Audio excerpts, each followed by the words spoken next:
मंडळी, तुम्हाला आज मी एक चांगल्या चित्रपटाबद्दल माहिती देणार आहे। हा चित्रपट आला G5 वरती।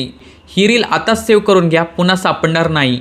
समजा तुम्ही एक फोटोग्राफर आहात आणि तुमच्यासमोर दोन पर्याय आहेत, एक चांगला माणूस बनण्याचा आणि दुसरा एक परफेक्ट प्रोफेशनलिस्ट बनण्याचा। हाच प्रश्न फ्रेम हा मराठी चित्रपट तुम्हाला विचारतो। वेळी आपल्याला चांगला माणूस आणि चांगला फोटोग्राफर होता येत नाही, आणि तशी वेळ आली तर चांगला फोटोग्राफर व्हायचा। नागराज मंजुळे आणि अमेय वाघ स्टारर हा चित्रपट विक्रम पटवर्धन यांनी दिग्दर्शित केला आहे। वरवर पाहता ही दोन फोटो जर्नलिस्टची कथा वाटते, पण प्रत्यक्षात हा चित्रपट पत्रकारितेच्या नैतिकतेवर व माणुसकीवर प्रश्न विचारतो।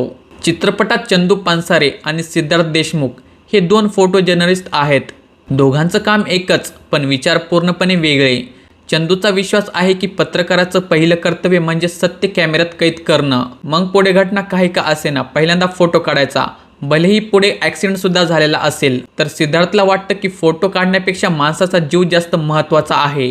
यातच चंदूच्या वैयक्तिक आयुष्यातही अनेक समस्या सुरू असतात, त्यामुळे एकीकडे प्रोफेशनची जबाबदारी आणि दुसरीकडे वैयक्तिक आयुष्यातील संघर्ष, यामध्ये तो सतत अडकलेला दिसतो। मंडळी, नागराज मंजुळे हे चांगले डायरेक्टरच नाहीत, चांगले ॲक्टरसुद्धा आहेत। या चित्रपटात त्यांची ॲक्टिंग खूप प्रभावशाली वाटते। आणि अमेय वाघ तर उत्तम ॲक्टर आहेच। दोघांमधला वैचारिक संघर्ष हा चित्रपटाचा आत्मा आहे। सिनेमॅटोग्राफी, वास्तववादी वातावरण आणि न्यूज रूमचं चित्रण खूपच नैसर्गिक वाटतं। दुसऱ्या भागात गती थोडी कमी झाल्याची आणि क्लायमॅक्स अधिक प्रभावी असू शकला असता, अशी काही समीक्षकांची मतं आहेत। पण तरीही चित्रपटाचा मुख्य मुद्दा शेवटपर्यंत ठामपणे पोहोचतो।